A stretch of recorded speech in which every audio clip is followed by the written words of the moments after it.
All right, we're working this out. So, Make sure the Zoom recording is recording. is this recording Okay. down here? On Zoom, No. make sure you go to record meeting. Thank you for your patience here. Camera off. What? You just What? What did I just do? hit record right here. Hit record right there. Right there. Okay. And record. Record on this computer. Okay. Good. Okay. All right, we're gonna Okay, get this we're lined up. recording Yay. finally. So Okay. this is good. So I'm going to go over a couple of housekeeping things just to be aware of. Hopefully you received a email that had a welcome letter, and that in that had the link to our Facebook page. This page is a private Facebook page for the group mentoring that you will be posting assignments. This is going to be an interactive experience rather than simply just a teaching experience. So there will be weekly assignments. Yay! These assignments are going to be and some external assignments for things for you to do, and there's going to be some internal assignments as far as journaling. So please have a journal on hand and a notebook and or a notebook, because we're going to have at the end, we're going to have some assignments listed and the journal questions. Now those will also be on the Facebook page by tomorrow morning, and by every Wednesday morning those assignments, so that you can check back. As far as accountability, we'd like to have you post those by Sunday evening. So that's with that. Join our Facebook page each Sunday evening, and we want this to be a very supportive group. So please comment and share with one another support as you move forward in your personal transformation. Transformation isn't easy, you'll get some roadblocks, but it's going to be great because we have a great set of people that are here with us. And we're recording this. You will receive the link for that, and the link will also be on our Facebook page, so you'll be able to refer back to it. And like I said, it'll be all posted. For those of you who do not like Facebook, we will make other arrangements so you can just contact us through the Gmail account or some other method, you know. So don't worry about that. We're not going to expose you to, you know, any of the stuff out there. We just want to help you be challenged a little bit, because challenging you actually helps you to grow. And we want this to be a growth experience where you actually extend yourself out of your comfort zone and start making shifts in your consciousness. Yeah, so go ahead. Okay. Okay, so as we can see, week A is awakening, awareness, and attention. And we're here to learn, grow, and experience as the human experience. And growth happens in stages. Growth is not something that is a linear experience. Growth is a little bit of 2 steps forward and 2 steps back kind of experience. And we all hit some roadblocks and some recalibration. And so it will happen in stages. And that the human desire is that we don't want to have challenges. That is something that nobody wants to have challenges on the conscious level. However, its challenges offers the opportunity for awakening.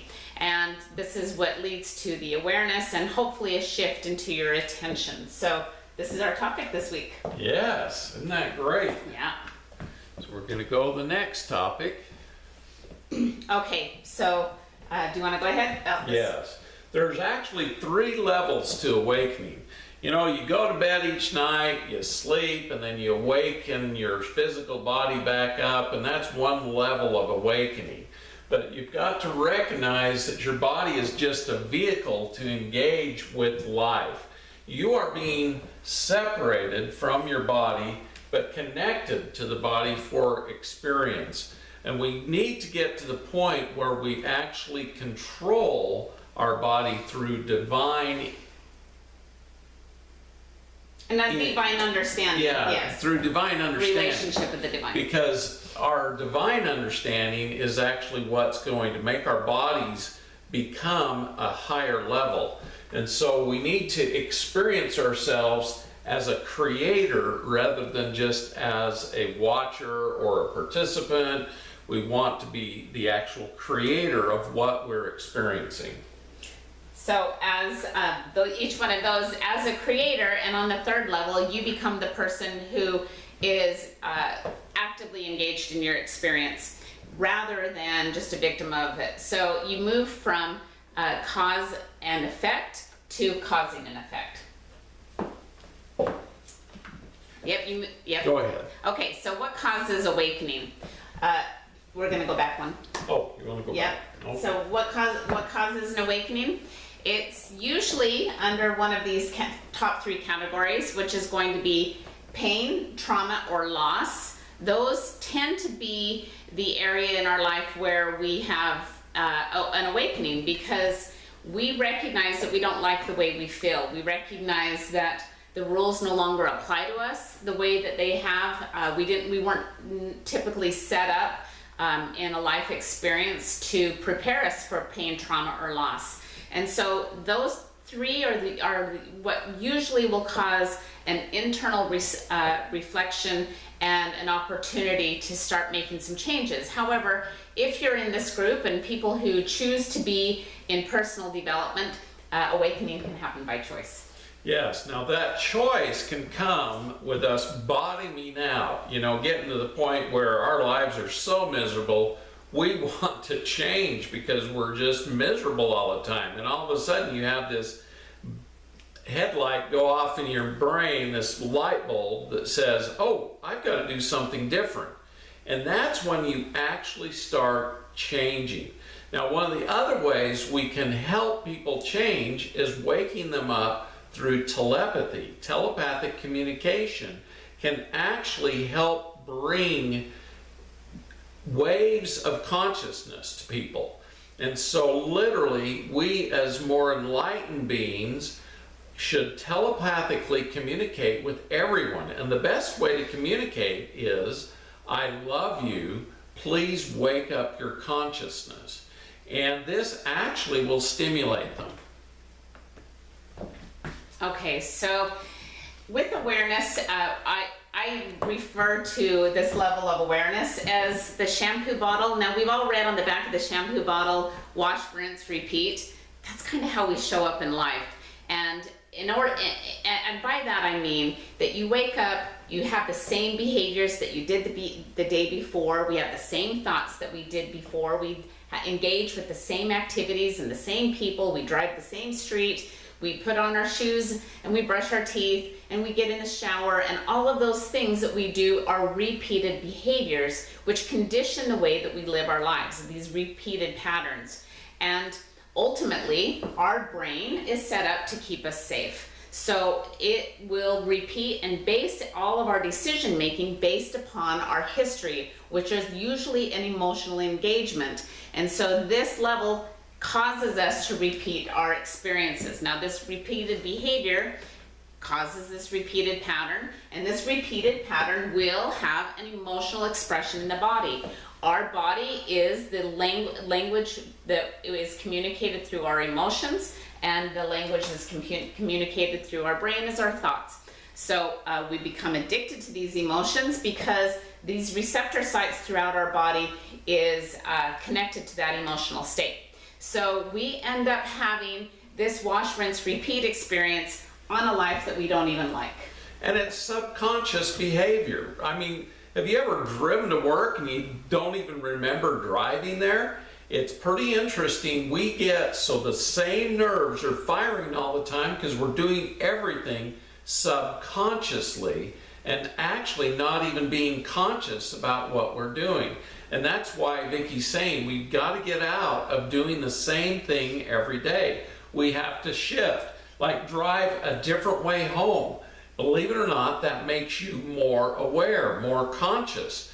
We need to, in the mornings, not eat the same thing, not brush our teeth at the same time, not do everything in the way that we are used to doing things. So shifting your consciousness and your awareness requires you changing up things every day and making new choices, new decisions that are better and different than what you've been making all the time.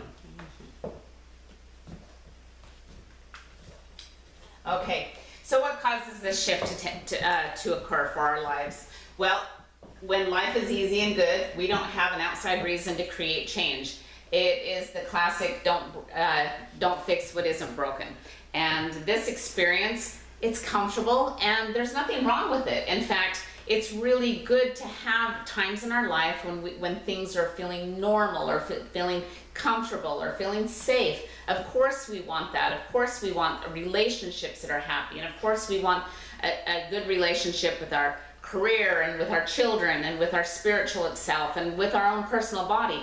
However, we don't want to get too comfortable and remain the same, because in the sameness, we end up becoming very stagnant. And in this stagnation, we eventually will be rooted for change. Now, when life is hard and challenging, it will create negative emotional states that eventually cause us to become uncomfortable with our life. And we begin to look in our environment as to what's causing this sense of uncomfortable within. And so it's a natural instinct and it's a human condition to look outside of ourselves. Very, very seldom is somebody going to not feel well, and first thing they do is going to look in like, well, what am I doing wrong? How am I living my life that isn't optimally? In fact, most of us, and if actually all of us at some point in our life, will look externally, and we will tend to blame other people, and we will tend to judge other experiences and hold outside experiences or people accountable for the way we feel, because we recognize we don't like how we feel, however, we don't understand what's causing that. So a small percentage of the population will have this internal calling for change, and this internal calling that we have, it's less than 2% of humanity. And so really recognize yourself as somebody who is a change maker, because statistically, only 2% of humanity is actually making active engagement and change. It's actually less. It's 1.7%, so it's even less than 2%. So make sure that you are, first, we have to have the intent to shift. We have to take that intention and put attention on it. And that attention helps us to change the emotion, because we've got to get out of those negative emotional states and get into a positive emotion, a higher emotion that vibrates higher. Because you can't get out of the gutter if you're vibrating in the gutter. You need to come up and lift yourself up and bring yourself to higher states. Now, I'm talking to people who are in that less than 2%. So I know you're saying, geez, is this really information for me? Well, yes, it is, because we are used to this, but we need to help others wake up and cause a shift in them. And believe it or not, that'll even cause a shift in us to an even higher state. Because whenever we have selfless love, selfless service, it raises our vibration to a higher vibration. And that's what it's all about. Yeah. Okay, so what is the challenge of trauma? Now, obviously, trauma is a challenge. We don't like how we feel. Usually there's some kind of crisis or loss, and it can be quite, challenging, just like what I'm saying. But the challenge in having a traumatic experience is that it will have an emotional charge that will imprint in our brain. Now, the bigger the emotional charge, or the bigger the experience, will have a larger level of imprinting on the brain, and we will remember that experience and relive that experience. In fact, we often will relive that experience many times, sometimes under a very traumatic experience, hundreds of times a day. Now, we have heard, and you'll know, obviously, you've heard and know that your brain and body don't know the difference to whether you're having that experience authentically or whether you're just reliving it, because you're going to have the same emotions flood through the body by having the thoughts of that experience. Now, this reliving over and over and over and sharing with whoever will listen, you end up becoming a victim of the circumstances, and you lower your vibration to that level, and you go through a lot of stress. And in this stress state, you're out of balance. And in this out of balance, you become very incoherent. in your brain and your heart and all of your meridians, all of your energy centers become very incoherent, and you're not really going to think properly. Exactly. And it's important now, especially in this time, we're actually coming into much higher vibratory energy. And those of us who are not adjusting to this, we're having troubles. And so we need to bring our vibration up to where the earth is going. And as you know, the earth is going to ascend, and that's why we need to get in that ascension energy also. So that's part of why we're doing this mentoring, is to help us adjust to the earth changes in a very positive manner rather than getting caught in the trauma. Okay, so the benefits of trauma and pain. We may think, well, is there a benefit to pain and trauma? But truthfully, there is. Because when you have a personal struggle that becomes so challenging that you, like we mentioned before, you realize that the rules no longer apply to you. And so Scott would like to share a story of how this affected his life personally. Now, we've had some incredible challenges. Oh my gosh. However, he wants to share about what that creates in the human experience. My goodness. When I was doing my residency as an OBGYN, I actually transferred from a program where the chairman knew me, the chairman loved me. In fact, he gave me the best surgeries, he gave me the best experiences. And then my wife, it was my ex-wife, actually wanted to move west again so she could be closer to home. And I got into a program down in Phoenix, Arizona at Good Samaritan Medical Center, now known as Banner Medical. And this program was quite interesting. The chairman, Dr. Cherney, was in World War II, and he actually worked as a spy. And he literally learned Russian, German, he spoke probably 10 different languages.